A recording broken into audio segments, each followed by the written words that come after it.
Great Scott. Great Scott. Great Scott.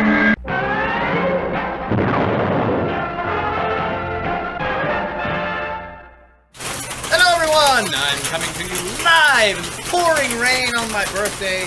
The reason I decided to record outside in the rain today in my pajamas and in my Superman shoes is because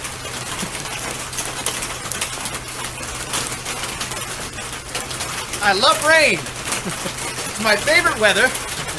Everyone always says, "Oh yes, I could tell rain would be your favorite weather. It's so depressing." I think that's an insult. I love rain because I love the sound of it. I love the feel of it. We are in fall, so a lot of times it's kind of cold. So when it rains, you don't want to be standing out in the rain. But right now, it's a balmy 50 degrees. It's November 30th. You won't see this until December 2nd. But I guarantee you I'm recording on November 30th on my birthday, and I can't think of any better weather. The only way this could be better is if maybe it were also sunny with a rainbow and it was thundering and lightning. That's probably a pretty tall order. But this is a podcast about Superman and the goings-on in the Superman world. And right now, right on my birthday week, in 2016, we're in the middle of world-famous, epic 4-night crossover of the DC shows on the CW. That's Supergirl, Flash, Arrow, and Legends of Tomorrow.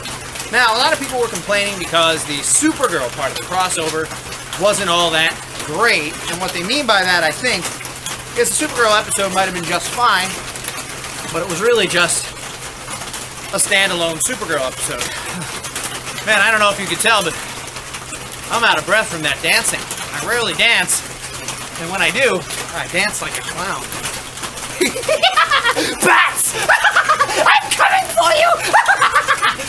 That's my impression of the Joker.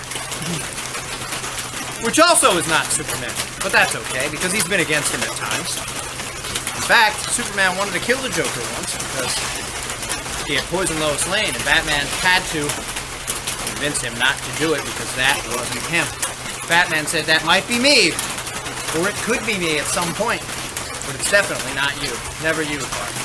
You can't do it." And Batman convinced him. But the Supergirl episode in the crossover was disappointing to people because really, it was only the final scene where Kara runs into Barry and Cisco, which introduces the 4-night crossover. Now, I want to allay some of your anger and bitterness by saying, listen, just like the Man of Steel movie in the movie universe kicked off this new extended DC EU, which you may or may not like, and maybe will get better, or maybe you still won't like it, or maybe you love it. Whatever area you fall on, Superman kicked it off.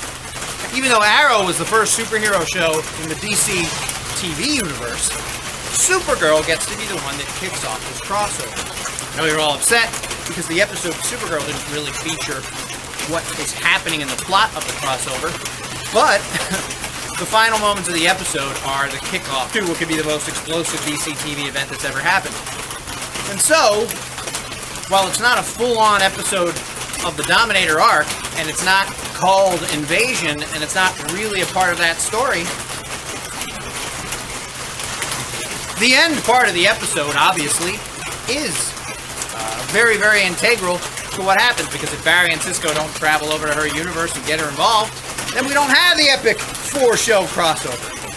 So even though the episode itself isn't really a part of the crossover, the final few moments are, and they're obviously very integral to it, and she's going to be a big part of the next 3 nights, which, by the time you see this, will have already aired, and I can't speak of those because they haven't aired yet. But I thank you for watching, and remember, even though it's an epic 4-night crossover, the first part of that 4-night crossover is really only 30 seconds, but it's super important. Thanks for watching, and always look up in the rain.